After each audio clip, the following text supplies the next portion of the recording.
Eddie Hearn, how you doing, man? I'm doing great, my friend. Looking forward to a really good card in Orlando tomorrow night. It's a beautiful card, sold out. Absolutely. It's a fairly small venue. It's a couple of thousand, so we're going to be banged out in there tomorrow. And from the first fight to the last fight, really good matchmaking. Stack card. The main event, Richardson Hitchins going up against Jose Zepeda, is a really good matchup. He's a talented fighter.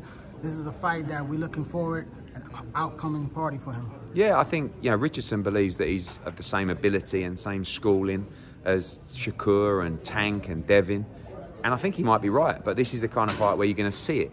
If he is, he'll do a number on Jose Zepeda tomorrow, and I think that he's he's an outstanding fighter. But Zepeda's tough. He's got Manny Robles in the camp, and it's a really good 140-pound matchup. If he gets past him, Devin Haney, Regis Prograis. Yeah, I mean, Richardson's already told me he wants the winner of Haney Prograis, so it's a big step up. But why not? Zepeda gave Regis a good fight. He gave Jose Ramirez a great fight as well. So I think we'll see. Yeah, we'll see the levels tomorrow. Now you shocked the boxing world with Conor Benn, being announced on this card and everything like 3 days before the event. That was a big surprise for boxing fans. Yeah, I mean, we've been working on it for a while. Obviously, he got cleared by the British Boxing Board of Control to fight. Still an ongoing, whatever you want to call it, dislike from them. But the ABC, Texas Commission, Florida Commission were all happy that he was cleared and not suspended to fight. He had to have some additional testing to the testing that he's already been doing to make them happy, passed all of that, and he returns on Saturday, and it's actually quite a tough fight against Orozco. He's a big 154-pounder, and you're going to love what you see from Conor Benn. He's a ferocious fighter. Expecting a spectacular knockout, as always, from Conor Benn. I hope so, just a win. And after he gets past him, there's a lot of talk about him and Chris Eubanks. Yeah, that's the fight. It's the biggest fight in British boxing. Of course, that's the money fight. Of course. We would like to see him more in America, like Amir For sure, Khan, I think you will do. Hatton. Yeah, I think you will do. That he can really beat the best at 147 and maybe even 154 as well. So he's a young man who's back on track now, and you're going to see a lot more of him. Now, the fight that we really want to see between Conor Benn is against Jaron Boots Ennis. Yeah, great fight. I mean, I think Jaron Boots Ennis, one of the best, top 3 welterweights in the world already. Tremendous talent. It's a real unique matchup. I mean, I have to be honest, that's a dangerous fight for both guys.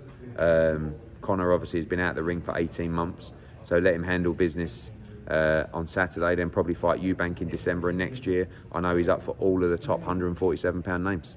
Okay, well now what's going on with Edgar Berlanga? Is he going to fight Jaime Munguia? I don't think this year, no. I think he might fight him in the spring of next year. I think he feels and his team feels they want one more fight before Munguia. They fought against Quigley after a long layoff.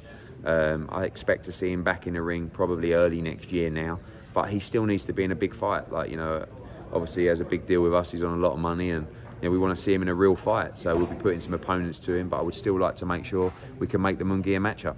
Somebody like John Ryder next for him. Yeah, it looks like Munguia might fight John Ryder actually, but that's the kind of fight that I think Edgar Berlanga needs right now.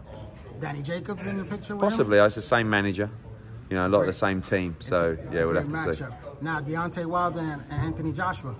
I mean, I spoke to Shelley Finkel last night. We want to make the fight. We've had a couple of approaches about that fight, and we want to get it done. So we're talking to them, and we'll see if we can get it over the line. But it's definitely our preference, and one of the biggest fights in world boxing.